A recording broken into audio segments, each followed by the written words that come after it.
Hello YouTube, Dave here again. It's time to return back to the Shackled City adventure path.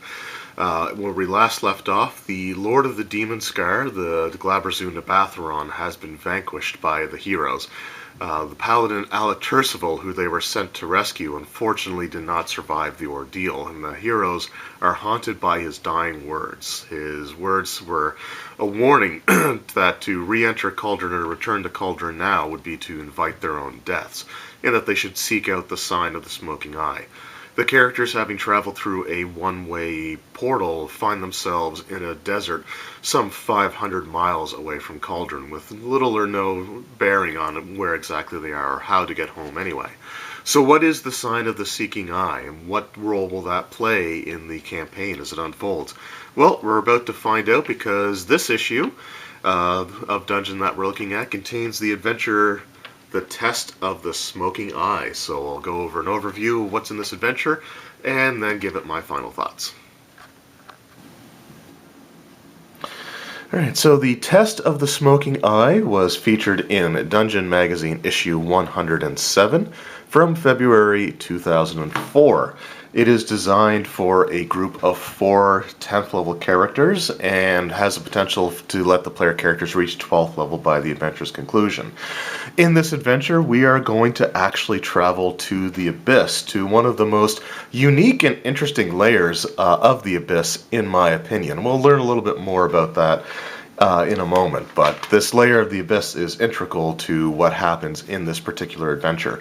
The player characters, stranded in a desert some 500 miles away from Cauldron, don't really have much hope in terms of getting home. They don't really know necessarily where they are, and there's no features around for them to actually get their bearings and learn exactly where it is that they are in relation to where they were. As the player characters decide on what to do, however, their actions are being noticed by a half-fiend, half-human sorcerer by the name of Coraphon.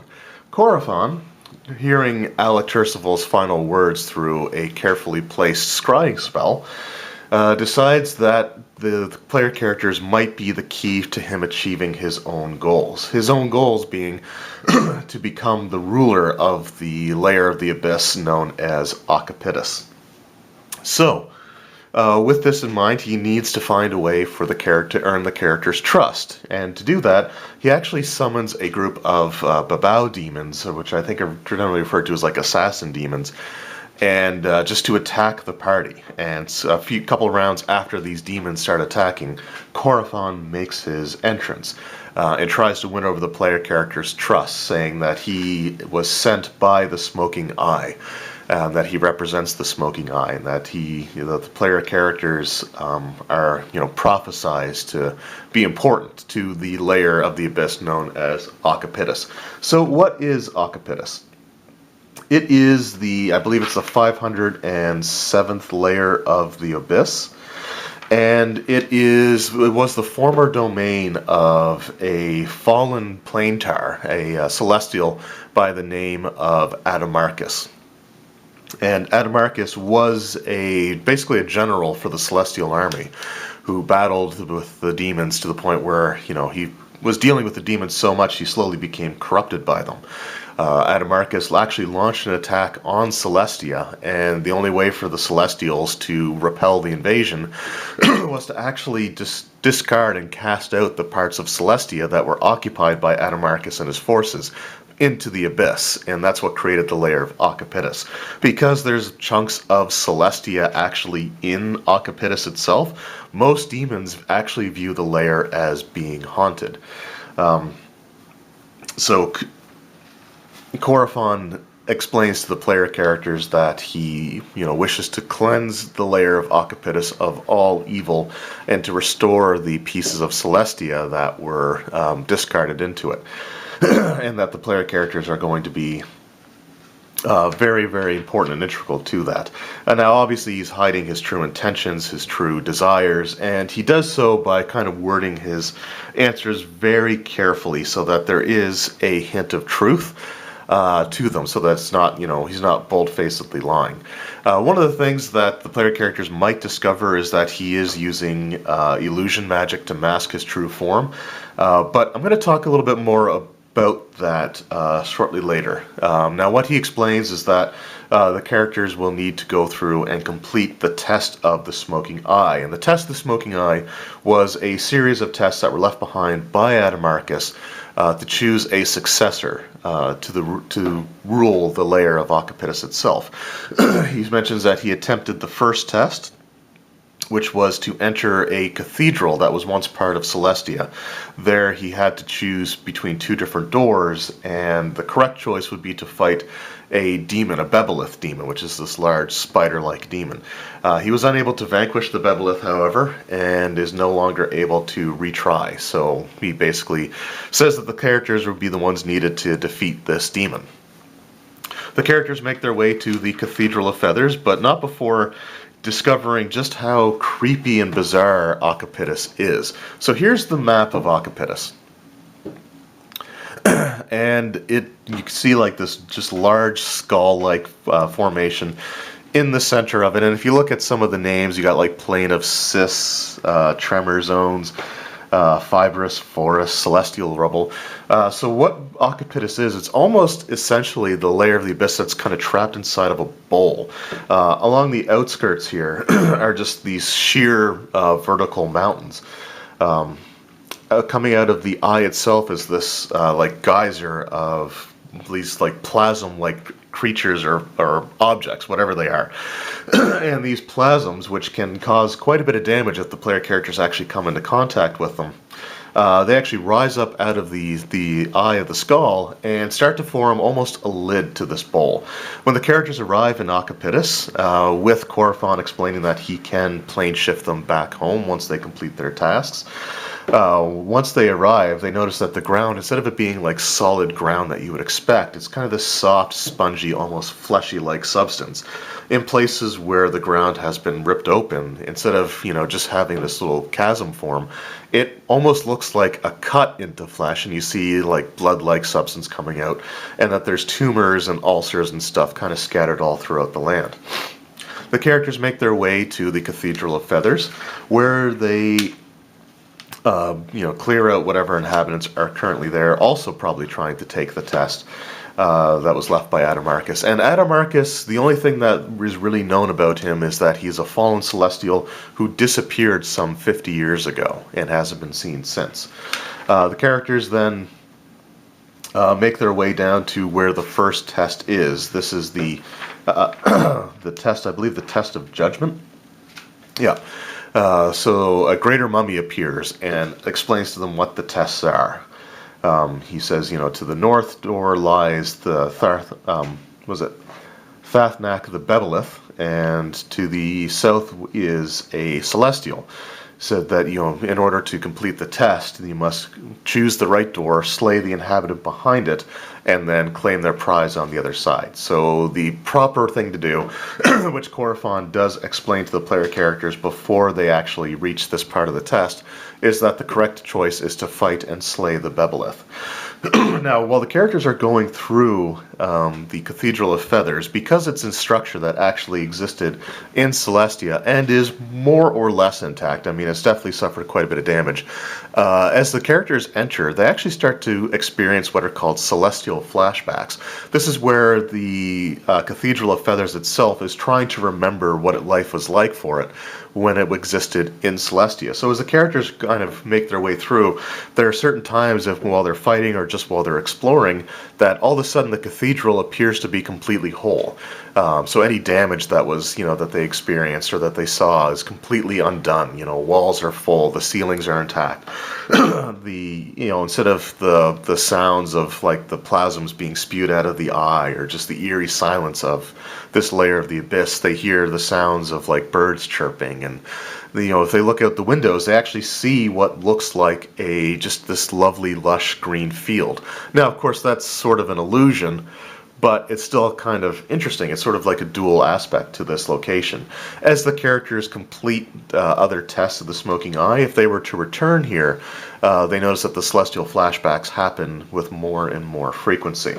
However, the characters, are basically meant to fight the Bebelith, slay the Bebelith, and move on. If they choose the other door, They have the option to interact with a trapped celestial who's like a fallen angel as well, although not necessarily inherently evil at this point in time, just had the alignment more or less shifted, I think, towards neutral.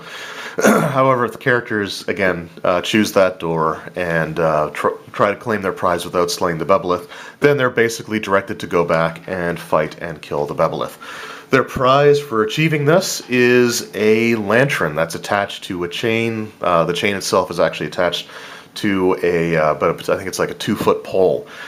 This lantern is known as a Lantern of Guidance and will take the characters to their next test. The next test being the Test of Resolve.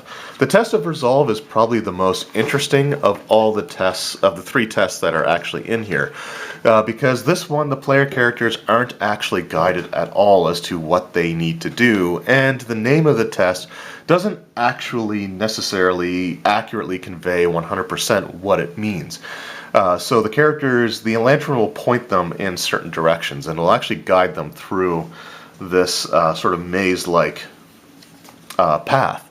Now, there's no actual path that the characters see, it's just the lantern kind of points them in a certain direction. The catch is, with this, is if you're not constantly moving towards your goal, meaning that if you're not constantly following this path, then the lantern will teleport anyone within 20 feet of it, including enemies, back to the start.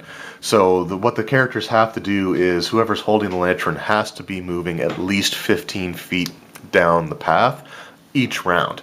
Now there's going to be several things obviously to distract the player characters. There's encounters that the adventure wants you to kind of throw at them, like an abyssal basilisk, retriever, which is another type of demon, a coatl that's been pinned to the ground, as well as grave robbers. There's some of these cysts that they see actually seem to contain a whole bunch of treasure and items.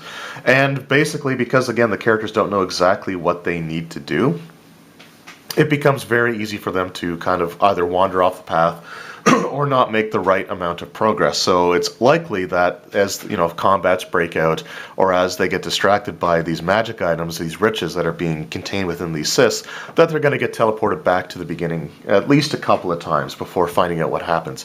Now, anyone outside of the 20-foot radius from where the lantern is not going to be teleported. So there is a risk that the player characters might get separated from one another, depending on how far apart they tend to wander from each other. So that's definitely one thing to keep in mind, but ultimately what the goal is to follow this path completely and then find your way to an invisible teleportation circle. Once that invisible teleportation circle is reached, the characters are once again teleported, but unlike before where they were teleported back to the beginning of the path, they find themselves teleported instead to just a location closer to the skull structure. The lantern, of course, continues to point them from one part of the test to the next. So having passed the test of resolve by reaching the teleportation circle, they now have to reach or to complete the final test, which is called the Test of Sacrifice. Along the way, as they're traveling through the lovely named Plain of Ulcers, they encounter an adult black dragon. They also can fight with some other inhabitants that are also trying to pass the test, as well as meet Sayura, a astral deva, who is actually again another fallen celestial that was been tortured and tormented for information. Sayura actually is the individual who created or planted the idea of the test of the smoking eye to choose a successor to Adamarcus should anything happen to him in the first place. Now, he won't actually explain what the test of sacrifice is or what needs to be done for it. It won't be intimidated into doing so, but you can actually have a little bit of an interesting interaction with him. As the characters make their way to the skull, they do battle with a fire giant and a Rakshasa, who are also trying to complete the test of the smoking eye. And the interesting thing about the test of the smoking eye is that only the test of sacrifice actually needs to be completed in order to gain in order to be considered to have passed all of the tests. Like, you don't actually have to go through the test of judgment or the test of resolve. If you just make your way to the skull and complete the test of sacrifice, then that's actually all that you need to do. While they're exploring the skull itself, which only has a few, different locations in it, there is actually a room that's called the Nexus Room. Now, in here, they actually encounter a lich who's studying the Nexus, and the Nexus, what it does is it empowers evil spellcasters and makes evil spells cast by evil spellcasters much more effective. And that's something that will kind of play a role in the very final part of the adventure, which is the in the eye socket, the room directly underneath the eye socket, where this plasma geyser is kind of spewing out. The greater mummy that's been instructing them as to what all the test portions are appears again and simply tells them that in order to complete the test of sacrifice, they simply have to sacrifice something to the geyser. At this point, Corfon, if he hasn't already, just simply says, that's it, sacrifice, no problem, and then attacks the party and attempt to push one of them into the geyser to complete the test himself. The adventure ends with the characters essentially defeating Corfon and passing the test of sacrifice. Now, the sacrifice can be to put a living being to throw them into the geyser itself, or there's the option to self-sacrifice, which again similarly completes the test. Once the test of sacrifice is completed, whoever completed it gains the sign of the smoking eye. So what happens is an acrid smoke starts actually billowing out of their left eye. They gain a few different benefits for it, of course. They get the ability to, they get a +1 insight bonus to all attack rolls that they make. Their spell casting ability also is increased by 1, so whatever spell they're casting, they cast it as if they're actually 1 level higher than they actually are. The downside is that they are imbued with evil, since it is a layer of the abyss after all. Therefore, even if they are like a lawful good alignment, for example, they would still detect as evil for anything that would target things that are evil. Now, if they get hit with something like an unholy blight, for example, it won't actually damage the character, even if they are of a good alignment, because the spell thinks that they are actually evil. They get a +1 bonus to all their saving throws, and they get a really cool abilities, Morphic Potential and Lie in State. So, Morphic Potential, because they are bypassing the sign of the smoking eye test, they are basically in line of succession now to inherit Occipitus itself. As time goes on, they can actually exert more and more control over the plane itself, and they can actually start shaping it to their ideals or what their image of it should be. So it's kind of a cool aspect that it doesn't really come into play, unfortunately, throughout the campaign itself. But it's still kind of interesting to have some things start to change based off of the character's personality. With Lie in State, if they are killed or if they're slain in combat, their body along with all of their possessions is actually teleported back to the abyss, back to Occipitus itself, where they essentially reconstitute and come back to life. This makes the characters effectively able to, die and self-resurrect. The downside is that each time that they do this, there's a 20% chance that they might lose the sign of the smoking eye itself. So if they die and they reincorporate on Occipitus, then, you roll basically percentile dice. If you get 1 through 20, then they lose the sign of the smoking eye template and just revert back to being what they were before. But if not, then they continue to benefit from it. So they can, in theory, die several times before they, actually lose the template itself. And again, that's the end of the adventure. So with the characters, if they defeated Corfon, he does have an Amulet of the Plains that allows him to plane shift back to, back to Cauldron, back to that region, back to the Prime Material Plane, and that's it. So the adventure actually ends before they physically return back home. So that was the events that take place in the adventure. So now I just want to kind of give my actual thoughts of it. Alright, so that was the Test of the Smoking Eye adventure, and Honestly, in my opinion, this is probably one of the weaker chapters in what is generally a pretty excellent campaign overall.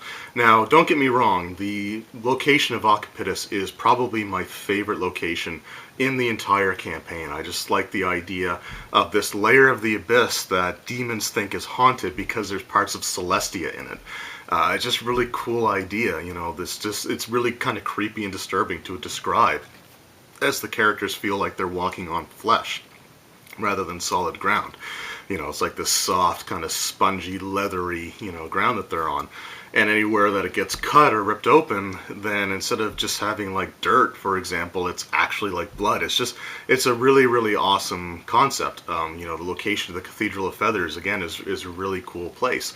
I love the idea of, having the celestial flashbacks where when you're inside, all of a sudden it looks like, if you're looking out the window, it looks like you're looking, out in the fields of Celestia itself, when in reality you're still in the abyss, and that's just like the memories of the building itself. The unfortunate thing with this, though, is just that, again, it just feels so linear. Whereas all the other adventures had a couple of different, set pieces or a couple of different types of adventuring in there. Some investigative stuff, some combat and exploration stuff. This one's really just kind of, you're told from the beginning, you're kind of left with no real options. I mean, they're 500 miles away from home without any idea where they are or where anything is, to the point where they can get an idea. They're kind of trapped. I mean, really, when Corophon shows up, you could even just scrap the whole, fight with the summoned demons that he summons, and just have him appear and just say, he heard the words of the prophet and, felt compelled to come here and help the player characters from there. And it really wouldn't make much of a difference because they don't really have a lot of options. So, it's just kind of getting them there. It also kind of bothers me again that when it comes to the tests of the Smoking Eye itself, only one of them actually challenges the player characters to problem solve or think on their own. The first one, where they're given the test of judgment, the idea is to deal with, your enemies first and, keep your allies safe or close or something along those lines. I forget the exact wording of it now. Or deal with rivals first or something like that. The fact of the matter is that Corophon flat out tells them that the Bebolith is the one that they need to slay, and if they go in through the other chamber and deal with the angel instead, then they're told to go back and fight the right creature anyway. So it just really doesn't make a whole lot of sense. It's like it's the test of judgment, but there's no real judgment involved. There's, a clear choice that has to be made in order for them to succeed, and not something that affects, how the rest of the tests go. For example, I thought it would have been kind of interesting if they, instead of killing the demon, if they, say, rescued the Celestial and freed him, that the test of sacrifice at the end would have to be a test of self-sacrifice to prove their selfless nature, and any other form would fail. Whereas if they deal with the demon, then it would have to be the sacrifice of, a living creature. Just something along those lines that would have actually made that choice feel like it had an impact, instead of it being like, well, you screwed up and now you have to go back and do the actual thing. The test of resolve is, again, probably the coolest part of the adventure itself, because it's the test that doesn't actually hold the player's hand, so to speak. Even though they are being literally guided through this maze, if it's not something that they realize that they have to follow the path, every single round, and until they get teleported a few times. So they actually have to try to figure out what happened. I believe when I ran it, it was probably about 2 or 3 times that they actually got teleported back to the beginning before they realized that, hey, we got to sort of keep moving, and we can't really stop. And, that was the whole test of resolve. The test of judgment was kind of lackluster or disappointing because, again, with Corophon, there was his sudden but inevitable betrayal, and that made the decision a whole lot easier, at least for my group, because when they realized that, hey, we got to sacrifice something to this geyser, all of a sudden being betrayed by the person that's with you makes that decision a lot easier. It's helped along even further by the fact that he's actually, half demon, so he's basically a creature of evil betraying them and sacrificing him would be something that could be considered for the greater good. So there's absolutely no moral dilemma whatsoever. And as far as getting back home, where Chloroform was the only way to get them home, he has an amulet that plane shifts instead of it being a spell that he had prepared. So the players could just take the amulet off of him, sacrifice him, and they can get back home without really any issues. I think it would have been, there could have been other ways to make that test a lot more interesting. For example, Chloroform, who is this evil creature, he wants to rule Occipitus and, remove the evil from it, but it's the evil from his point of view, which is actually to expel all the pieces of Celestia from it. I think it would have been more interesting if he was actually someone who wanted to restore the celestial side of it and was actually fighting with his demonic side, fighting with that demonic heritage, and realizing that the only way for him to achieve what he believes to be his destiny is to pass the test of sacrifice. You could even have him be, lament the fact that he has to sacrifice someone to this geyser, and have him be apologetic and just say, this is something that I need to do to fulfill my destiny. Have him be full human instead of being clearly demonic himself, so that it is a bit more of a moral choice. Because instead of sacrificing an evil creature, a creature of pure evil by their very nature, to something that is also evil to create or to further the cause of of good, it just doesn't quite work. But if it's someone that is human, is doing it for the best of intentions, but needs to sacrifice one of the player characters in order to do it, suddenly it makes it a little bit more of a choice to what to do. They could simply subdue him and figure out some other way to pass the test, but that's not something that happens. And then, of course, with their ability to get back home, they may not have plane shift as an option available to them, and he may be their only ticket, but by giving him that amulet, it just makes it such an easy choice, right? It's also a bit disappointing, again, that Adamarcus, whose name is mentioned, and who is actually, spoilers, one of the major campaign villains throughout the entire story arc, he's mentioned here, and you learn a little bit of his background, and he's a really interesting kind of character, being a fallen celestial who becomes, a lord of a layer of the abyss. But the payoff for learning this information doesn't happen until the very final chapter, which is in the magazines, the 11th installment, and where this is the 5th. Meaning that there's 5 other chapters that take place, and to the best of my knowledge at this point, I haven't actually read through them all yet for the purposes of reviewing this, but as far as I can remember, Adamarcus' name does not come up again at all until the 11th chapter. So it's just something that doesn't feel like it was really properly capitalized on, which is a shame, because again, this is such an excellent campaign in my opinion, and the previous installments were all very, very strong in my opinion. They all had some very interesting moments. They had a few different kinds of things that the players could do throughout, so it didn't feel like, okay, well, we just got to go here, here, here, and here. And this adventure literally has a laser beam point them to where they need to go. So it's just super linear, and again, it's unfortunate because the location is so cool, the concept is really awesome. I just don't think it was the best execution that they could have done. But it's still a worthwhile chapter to run if you plan on running the Shackled City Adventure Path. It's still, worthwhile to have and to read, and I think you could, if you just wanted run an adventure in the Abyss and have a really cool layer of the Abyss to explore, then this one presents you with all those opportunities, and you can always adjust it however you want. So anyway, that was my sort of review of the Test of the Smoking Eye. I hope you enjoyed the video. I hope you've enjoyed the series so far. If any of you have played through the adventure yourself, let me know what your experiences were. What happened with the Test of Sacrifice? Did you sacrifice Chloroform, who, by the way, is an 11th level sorcerer with 55 hit points, attacking the entire party of also similarly leveled characters. So in my experience, he got one spell off and then got obliterated by the party. In my experience, I actually had to have three of the player characters all went to throw him into the next to the plasm column all at the same time. So I actually had to roll randomly to see who was the last person to make contact with his body as he went in, because I wasn't going to give the Silent Smoking Eye to 3 people. So I actually had to roll randomly to see who was actually going to get it, which again just makes it so that it wasn't all that difficult of a choice. So how did it go down in your group if you ended up running it, and what are your thoughts on the adventure overall? So again, thank you guys very much for watching. I hope you enjoyed, and we will see you next time. Take care.